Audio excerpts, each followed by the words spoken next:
Hello all, my name is Elise Pullen, and I am the Water Education VISTA with Texas Parks and Wildlife Department. Today, I'm really excited to be able to share with you my presentation on One Water and 4 Curricula. We'll be diving into how you can utilize the Project Wild suite in conjunction with the Texas Aquatic Science curriculum. First, I'll be going through quite a few different activities and resources for you to use. So if you have absolutely any questions, please feel free to shoot me an email at elise.pullen@tpwd.texas.gov. I would love to follow up with you on any questions you may have. A little bit of background information on me. I received my educational background at Florida Southern College and Coastal Carolina University, where I studied marine biology and mainly shark biology. Throughout this presentation, I'll be referencing these 4 main sources. Aquatic Wild, Project Wild, and Growing Up Wild are all part of the Project Wild suite. And the Texas Aquatic Science Teacher Guide is actually available to you as an educator. And I'll go over how you can access that as well. You'll also see here that I've included a couple of different activities along with the page number in which they can be found. Feel free to take a screenshot of this page as well if you'd like to be able to reference this later. All right, so getting started with Project Wild. Project Wild actually includes 122 different activities in this textbook. And you'll see here that it's inquiry-based, it includes different topic-based units, and there's different sections that are in step with STEM and wild work, which are different career connections. I'll take you over to our webpage where you can actually learn more about the different workshops that are available and about the TEKS correlations, as both Aquatic Wild and Project Wild are TEKS aligned. You'll see here that there's different availability for upcoming workshops as well. And these can all be found at tpwd.texas.gov. All right, the next one is going to be Aquatic Wild. Aquatic Wild includes 48 different activities. These are also inquiry-based, and they have a field investigation component. And Growing Up Wild. This is going to be for mainly ages 3 to 7, and it has 400 different experiences included in this book. And this is a big range of scientific inquiry activities, art projects, there's music and movement projects, and there's reading and math connections as well. All right, and the last curriculum that I'll be mentioning is Texas Aquatic Science. Now this is also TEKS aligned. It's mainly for middle school and high school students, and it is a comprehensive water education curriculum. So I will take you over to our texasaquaticscience.org webpage, where you can learn a little bit more about some of these investigative field activities. And you'll see here that you can actually access the student portal and all of the Texas Aquatic Science textbook chapters. There's also extensive information available on different careers and employment opportunities for those students who may be interested in learning more about different types of careers in the field of environmental studies and biology.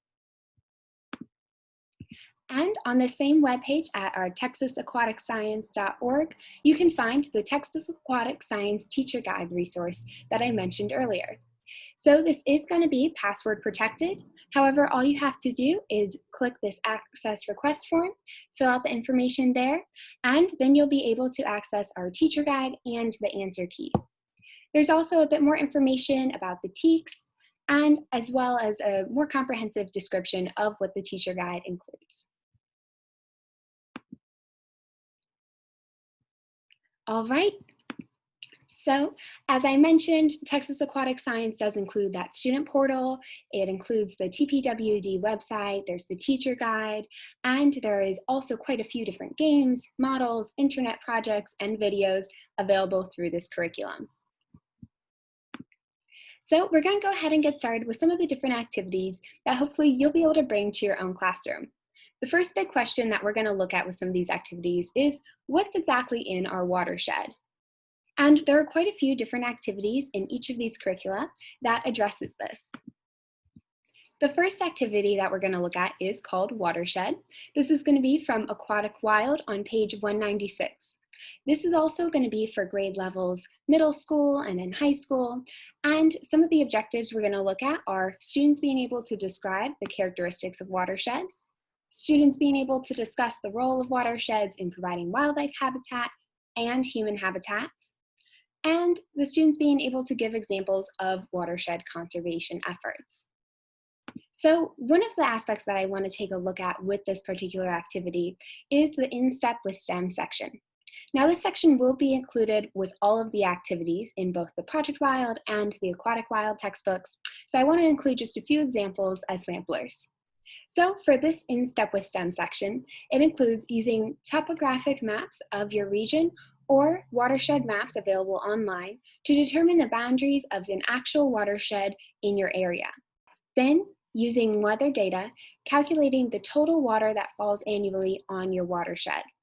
So I highlighted this portion here on watershed maps available online. So we're actually going to take a look at one of these watershed maps. And so through using our Texas Parks and Wildlife Department webpage, we're going to go ahead and take a look. Right, so once you've clicked into our Texas Parks and Wildlife Department webpage, you'll be able to direct to the Texas Watershed Viewer. And so it includes a couple quick steps on how to use this watershed viewer.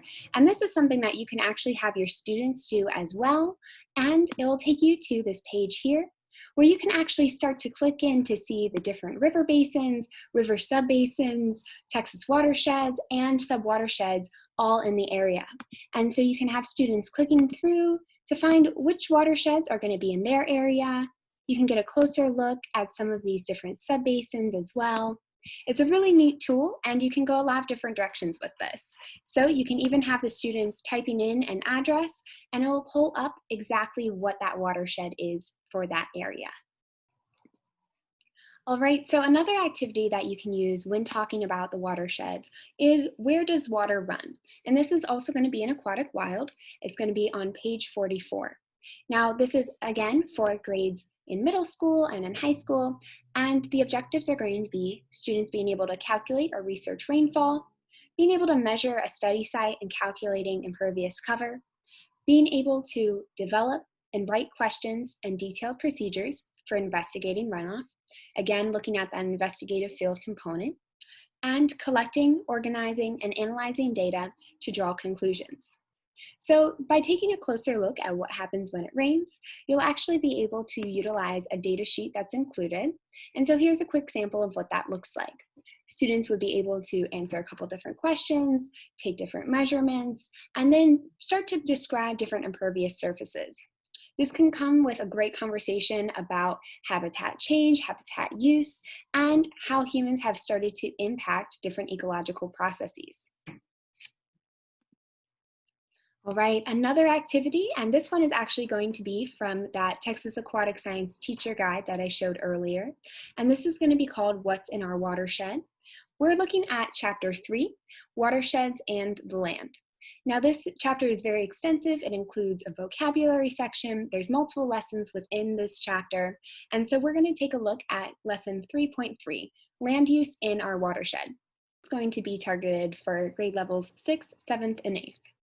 And specifically would be great for courses in aquatic science and environmental science as well. So I'm going to give you a couple of sample questions. In the What's in Our Watershed scavenger hunt, there are 12 questions included. And just to give you a general idea of kind of what those look like, I've included 3 here. 1, do you see signs of runoff? 2, what are some potential sources of pollution on the school grounds? And 3, how might these changes affect organisms living in the watershed that depend on water for survival? Now, this activity can actually be done in a virtual setting. You can have students doing this by just looking out their own windows or going in their own backyards, or this can be done at a school setting as well, all going out and looking at it more on that field investigative component as well. All right, and so as I mentioned, all 3 of these activities, the one from the Texas Aquatic Science Teacher Guide and the 2 I've just explained from the Aquatic Wild textbook, are kind of ideal for students in middle school and high school. However, they can also be adjusted for a younger audience or an older audience as well. And I mentioned that possible extension is having students explore that Texas Watershed Viewer that is available to you through the Texas Parks and Wildlife Department webpage. All right, so another extension off of this what is our watershed question is actually utilizing an Enviroscape. So if you're not familiar with a mini Enviroscape, this is an awesome educational tool. It really gives the students a great idea of looking at a hands-on environment. You can change the different pieces. You can kind of start to see that conversation on why stakeholders are so important and what effects our role as humans has played on the environment. One quick consideration is that a mini Enviroscape such as this one here, although it is an awesome model to have in the classroom, it does tend to run about $800 to $900. So if this is a piece of equipment that your facility currently does not have, I'm going to walk you through a quick way to make your own mini Enviroscape.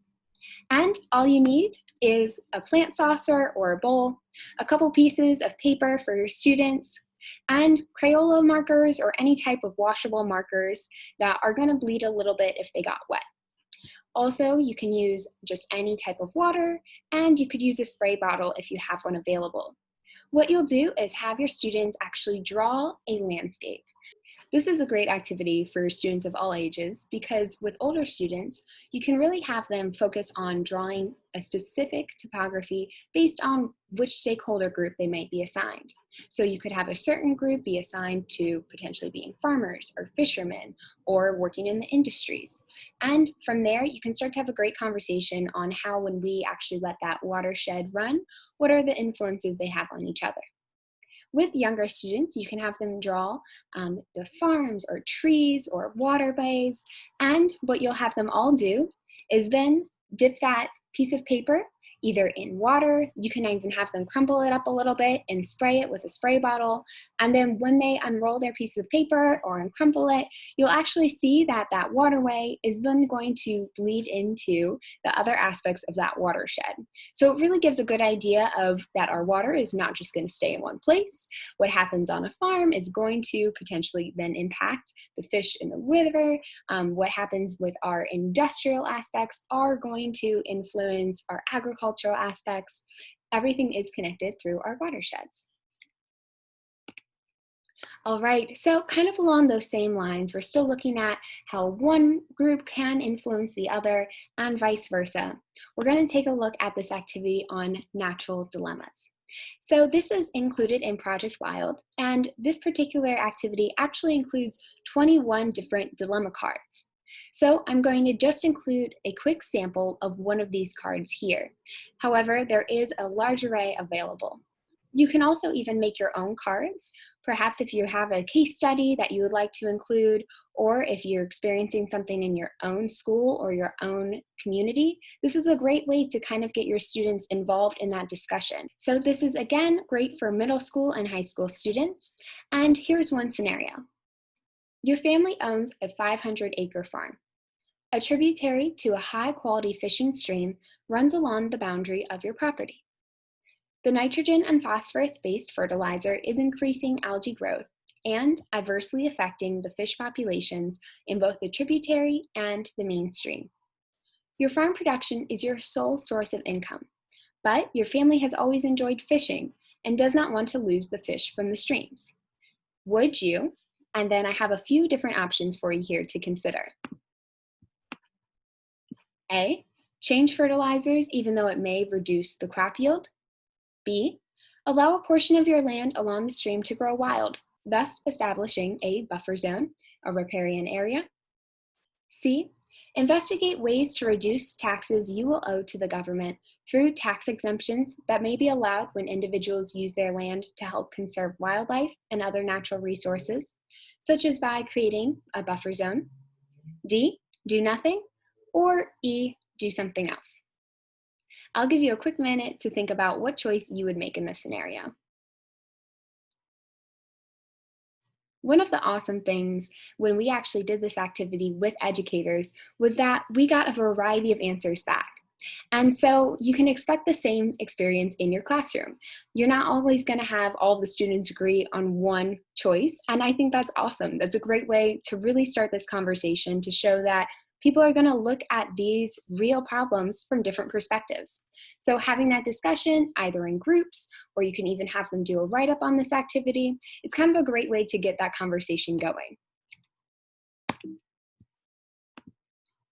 All right, the next activity that we're going to take a look at is called No Water Off a Duck's Back.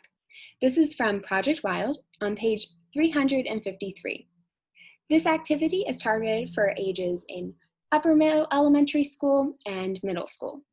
And some of the objectives that we'll be looking at are students being able to identify ways oil spills can adversely affect birds, and describing possible negative consequences to wildlife, people, and the environment from pollutants caused by humans. So one of the questions or one of the ideas that you want to start floating with the students is, how can we start to help wildlife by improving the habitats in your own community? So one of the portions of this activity is actually utilizing feathers and oil, as well as water, and using different detergents. So what you'll actually have students do is they can dip each feather. You'll have at least 4 feathers per group. Dip 1 feather into water as the control. You want to have them also dip 1 feather into just oil and out. Have another just as the control, and have the other that is then dipped in oil and then dipped in a detergent to wash the feather. So I'll give you another quick minute to look at these. One is going to be the control, one has been dipped in water, one has been washed, one has been dipped in oil, and which of these do you think was given what treatment? Did you guess correctly? It was really surprising the first time that I actually did this activity to see that when improperly washed, the bird could actually lose all flight abilities. When dipped in water, you're not going to see that same effect. And when dipped in oil, again, you can see that this feathers almost become translucent from this treatment. Keeping that control is going to be a really important aspect of this experiment because it really serves as a great comparison. You can see that the one that was just dipped in water hasn't been really that affected versus that one that has been washed has been highly affected. Now, this can also lead into a great discussion of when you start talking about the importance of those who are wildlife rehabilitators actually being properly trained in this activity. Because when you are not properly trained, for example, if I was just to go out and use any detergent on a bird that had been in oil, it could really end up damaging that bird's feathers, and they could end up losing their flight ability entirely. Another extension on this activity is to actually use eggs as well. So you again can use any kind of oil. We used vegetable oil when we tried this experiment.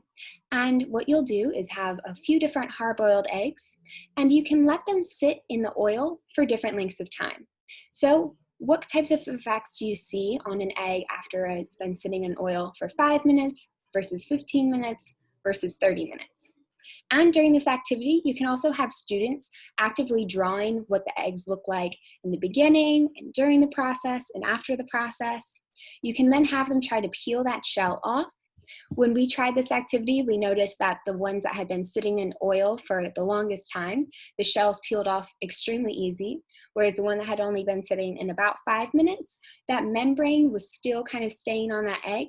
And so it can really lead into an interesting conversation on what effects does that oil have on not only just that immediate evident portion of their feathers, but in the long run, when they're also looking at the effects that it may have on their eggs as well. One more quick note on utilizing the feathers is that we have been advised that utilizing natural feathers does work best for this activity as opposed to the more plastic craft feathers. All right, so the next few activities we're going to take a look at really fall in line with that element of citizen science. So the first one we're going to take a look at are Habitat Heroes. Now, Habitat Heroes is an activity in which the objectives include students identifying a problem involving wildlife in their community, suggesting and evaluating projects that would then improve the situation, developing a project plan to undertake the selected project, and, if feasible, conducting the project. Now, you'll see that the grade level here includes upper elementary school, middle school, and high school students. With high school students and middle school students, you can really start to incorporate that research element. One example that you can use is the construction of overpasses and underpasses for animals to cross busy trafficked areas. And so this is something that has actually been done in numerous different locations. And so you can actually have students compare the success rates and what has worked in different areas, what hasn't worked, and they can start to identify, is that problem actually occurring in their own community? Is that a practical solution for their own community? You could also take this to look at different aquatic issues that may be happening, such as the construction of dams in certain areas. You can also take a look at that from what types of pollution are present in their community. All of this can then lead to them developing a project plan.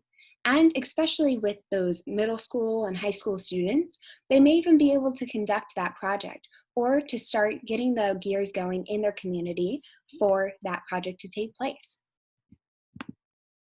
All right, and that wild work connection, so what is that career connection for this activity?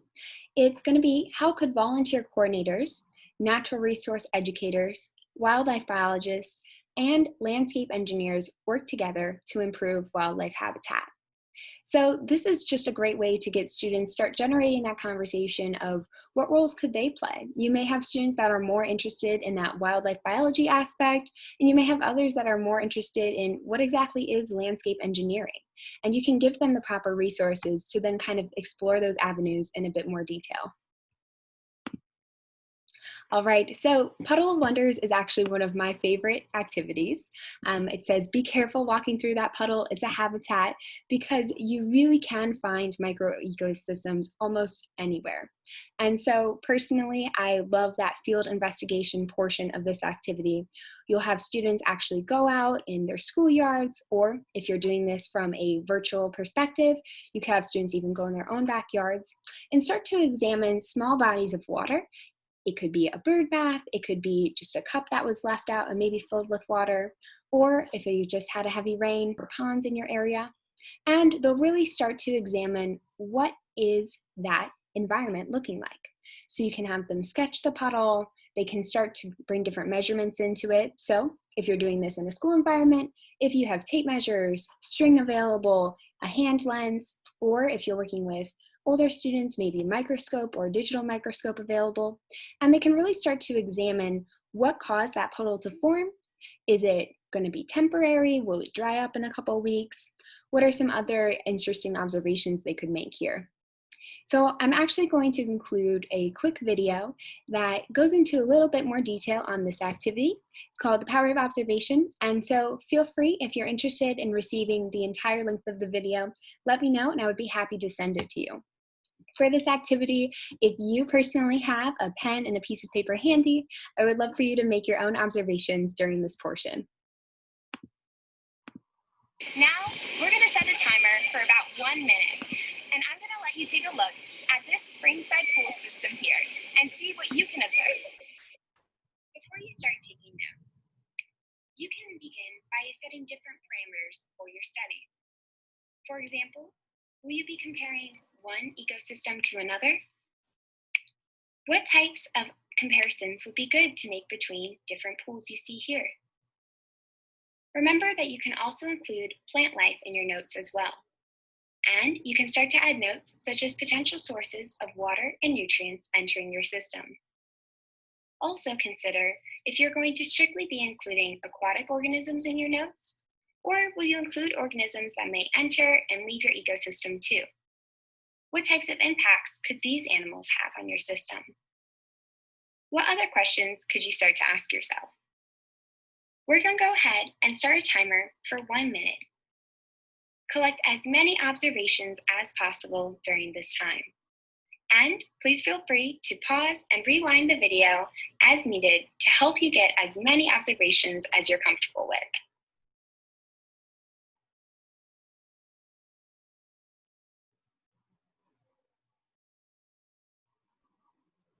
Some of the challenges that we encounter in taking notes of aquatic organisms is that we don't always have the same clarity as we do in terrestrial ecosystems. For this reason, it's often difficult to get population estimates when we're looking at marine and aquatic ecosystems versus a terrestrial ecosystem.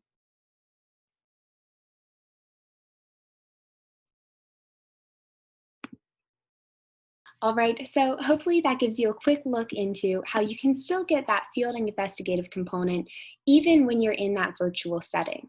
So if you were in person with your students, again, you could bring hand lenses or rulers or microscopes with you for that further investigation portion.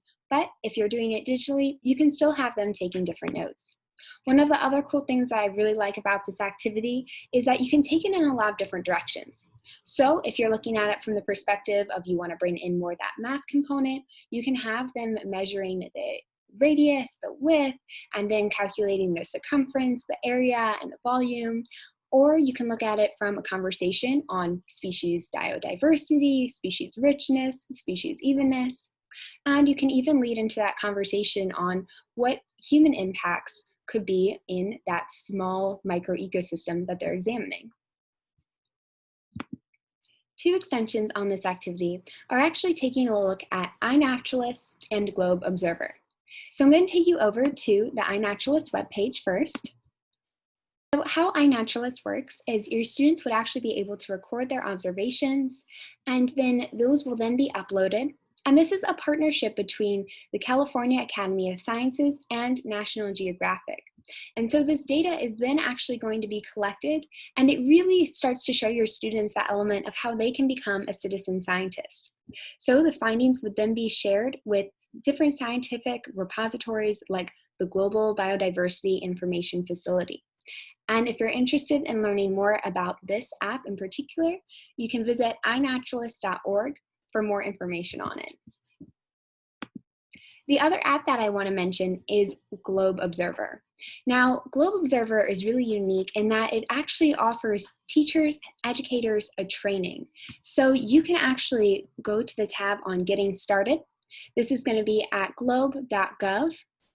And if you click on Getting Started, it'll actually take you to where you can see work for teachers and educators, that they offer different e-trainings and in-person trainings. So you can start to get your students involved in taking observations through this app. These observations are a bit different from iNaturalist in that Globe Observer is actually looking for different measurements of trees, and it's really cool. They will be able to hold up their phones, measure how many steps they take from where they're standing to the tree, and then the phone does all of the calculations for them. And you can actually take pictures of clouds and recording those observations on what the sky looks like that day. There's also a portion on this app that's focused on taking pictures of mosquito larvae. The data that's collected from this app can actually be then used by NASA and with support from the National Science Foundation, the National Oceanic and Atmospheric Administration, and the Department of State. And so there's a lot more information. Again, this is going to be found at globe.gov. So that's just another way that you can really get your students moving beyond the classroom and really starting to take their role in as citizen scientists. All right, and that lends itself really well to our next activity, which is conservation messaging. So this is from Project Wild. It's going to be found on page 289. Our objectives are going to be students researching threats to fish and aquatic habitats, students then explaining what can be done to conserve and restore aquatic habitats, and then planning and producing a public service announcement that helps inform people about the actions that they can take to conserve fish and their habitats. And this is going to be targeted again for middle school and high school students. So the idea behind this is, can your students develop an advertisement that would then help the public to see the importance of conserving that species? This is a great time to use resources such as the IUCN Red List, in which you can look at which species are endangered or vulnerable or threatened in an area near you. All right, and again, that in step with STEM connection here is going to be having your students taking photos, video footage, and audio recordings to enhance the videos that they produce. And you can even take it a step further by having them contact your state wildlife agency for information about the location of exotic or invasive aquatic species in your area. All right, and one other way that you can take this activity is you can actually combine it with something from the Texas Aquatic Science curriculum, and that is making a poster. So in Chapter 3, we have Lesson 3.5 on reading and research. So it walks you through different questions that your students would then have to go research, a little bit more background information on watersheds. They'll then answer those questions on the watersheds, and then you'll actually have the students drawing a poster to inform and motivate the public to take action to control the effects of erosion and various pollutants on organisms that live in that water. So again, really just being able to connect that conversation that we had on the importance of watersheds and that conversation that we're having on becoming a citizen scientist. So just being able to really show students that what they're doing is having an impact on the environment, and they can have a positive impact too. So this again aligns great with courses on aquatic science and environmental science, and it's asking students to take a look at everything that happens to the land and how that affects the watershed and the body of water into which it drains. All right, so those are a few different activities that you can take a look at from the Project Wild Suite and the Texas Aquatic Science Teacher Guide. And so a few more things that I do want to follow up on are our Texas Aquatic Science certified field sites. So if you're not familiar with what our certified field sites are, is they're actually found across the state, and they're intended to expand group visitation and field investigations, creating and growing that connection between both formal and informal educators, and intended to increase project-based learning opportunities and the real-world relevance that they bring to learning. So I'm going to take you over to our Finding a Certified Field Site Near You tool. This can be found through our Texas Parks and Wildlife Department webpage. And you'll see here that if you're over on the left tab under Water Education, and you'll have TAS Certified Field Sites. So this will take you to actually an interactive map. So this is a great tool for you to find a certified field site in your area. Again, you can just click in and see which activities are actually going to be entered at each site, which are going to be available for you. And there's a person of contact for you to reach out to if you did want to coordinate bringing your students to a site for any of these activities. You can also go in by which area and see the sites that we have available.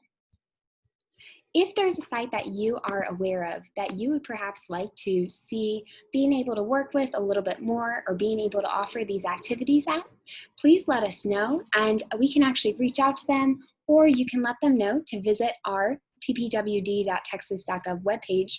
And there's actually a webpage on becoming a TAS certified field site.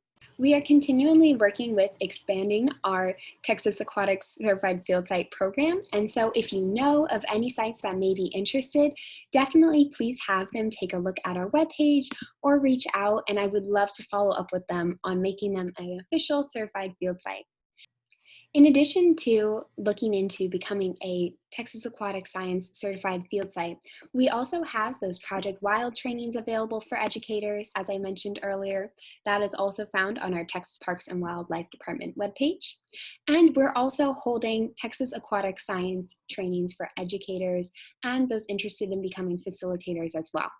So if you're interested in any of these trainings, please feel free to reach out to me at elise.pullen@tpwd.texas.gov, and I would love to follow up with you with any questions you may have and to get you as many resources as we have available. Thank you again for your time, and I hope you have a wonderful rest of your day.